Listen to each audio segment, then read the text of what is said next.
Pushpa movie post production పూర్తి కావస్తోంది. మరోవైపు సమంతతో ప్లాన్ చేసిన ఐటెం సాంగ్ సందడి కూడా షురు అయింది. ఊ అంటావా ఊ అంటావా అంటూ సాగే పాటే ఐటెం బాంబ్ గా మారబోతోందంటూ ప్రచారం జరుగుతోంది. ఇక ఈ సాంగ్ కి కొరియోగ్రఫీ చేస్తున్నాడు గణేష్ ఆచార్య. ఇక పుష్ప ట్రైలర్ ని కూడా ఫిల్మ్ టీమ్ కట్ చేసిందట.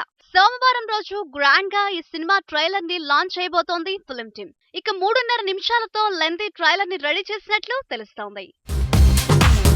నటసింహం బాలయ్యతో బోయపాటి సీన్ తీసిన అఖండ మూవీ బాక్స్ ఆఫీస్ ని కుదిపేస్తోంది. ప్రీమియర్ కే యుఎస్ లో 2.5 కోట్ల రూపాయలు వచ్చాయట. నైసాంలో ఫస్ట్ డే కలెక్షన్స్ 4 కోట్లు దాటాయట. యంగ్ టైగర్ ఎన్టీఆర్ కూడా అఖండ మూవీ చూశాడట.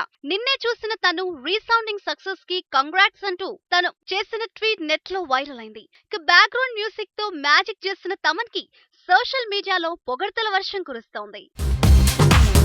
ఇక నటసింహం బాలయ్య అఖండ హిట్ తోనే కాదు, మరో అంశంతో కూడా అందరి అటెన్షన్ లాక్కున్నాడు. రౌడీ స్టార్ విజయ్ దేవరకొండతో పూరి తీస్తున్న మూవీలో కనిపించబోతున్నాడట బాలయ్య.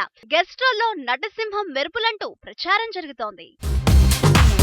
మెగాస్టార్ చిరంజీవి వాల్తేరు వీరా షూటింగ్ తో బిజీ అయ్యాడు.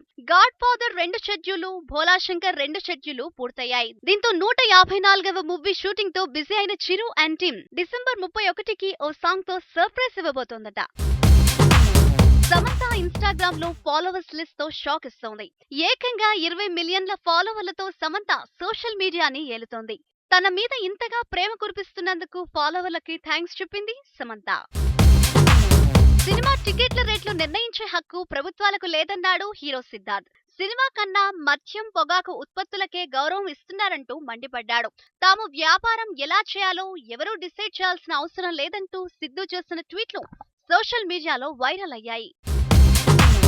నేషనల్ స్టార్ నాని, సాయి పల్లవి, కృతి శెట్టి, ఐశ్వర్య రాజేష్ కాంబినేషన్ లో తెరకెక్కిన మూవీ శ్యామ్ సింగ్ రాయ్ ఈ నెల 24కి వరల్డ్ వైడ్ గా రిలీజ్ కాబోతోంది. అయితే ఈ సినిమా రణ్వీర్ సింగ్ హీరోగా హిందీలో రీమేక్ కాబోతోందని ప్రచారం జరుగుతోంది.